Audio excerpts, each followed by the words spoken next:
Yeye asemaye ya kuwa anakaa ndani yake, imempasa kuenenda vile vile kama yeye alivyoenenda.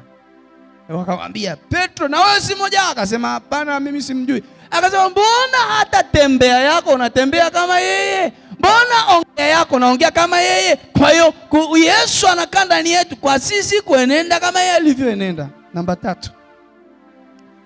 kwa kuheshimu na kuamini wakfu. Hili la muhimu sana. Kwa kuheshimu na kuamini wakfu tuliowekwa kwa Mungu. Ngoja nikwambie maana ya wakfu. Wakfu ni kutenga au kutengwa. Asa kila mnapokuja hapa kubatizwa, mnatengwa. Anasema, mimi nasema hivi, nakubatiza kwa jina la Baba, la Mwana na Roho Mtakatifu. Kwenye maombi na kwenye maneno yetu tunasema roho ya ibilisi ya zamani itoke na utu upya akazaliwe. Kwa kubatizwa mtu anatengwa na asili, anaingizwa katika asili mpya ya Kristo. Kwa mtu anawekwa wakfu kwa Bwana. Haleluya. Kwa kusaidiwa, akipata kipaimara anakuja. Ukimkiri Yesu kwa kinywa ya kwamba ni Bwana na kuamini ya kwamba alikufa na kufufuka na kwamba ni mwana wa Mungu, utaokoka. Anakiri kwa midomo yake mwenyewe. Ukishafanya hayo, ukawekewa na mikono, wewe umewekwa wakfu kwa Bwana. Haleluya.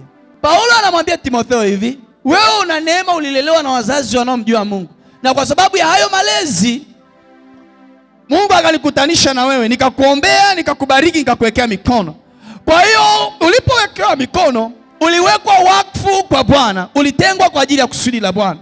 Kwa hiyo Paulo anamwambia Timotheo, kinachokufanya wewe ni kuchochea tu, usilale sasa. Pambana na wewe na maombi, pambana na wewe na kuamini, pambana na wewe na kusoma neno la Mungu. Sehemu nyingine anamwambia usiache kusoma vitabu.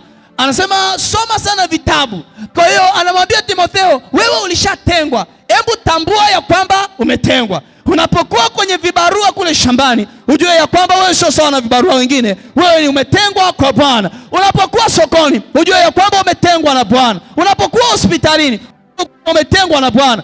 Ikiwa umetengwa na Bwana, ujue kuna namna Mungu anakuangalia kwa jicho la tofauti na anavyoangalia watu wengine. Kwa hiyo usikae kama mtu wa kawaida. Nikumbuke agano lako na Mungu. Agano lipi? La kipaimara. Agano lipi? La ubatizo. Agano lipi? Ile ndoto ulioota mpaka kesho kuta unaikumbuka na unaishi ina ujumbe fulani juu yako. Agano lipi? Yale maneno aliyokuambia mtumishi, na ukiyatafakari unaona yana nguvu ya Mungu ndani yake. Kila mtu kana agano na Bwana, na kila mtu yuko wakfu kwa Bwana. Kwa kinachohitajika ni kuitambua hiyo wakfu na kuiheshimu na kuiishi na kuiamini.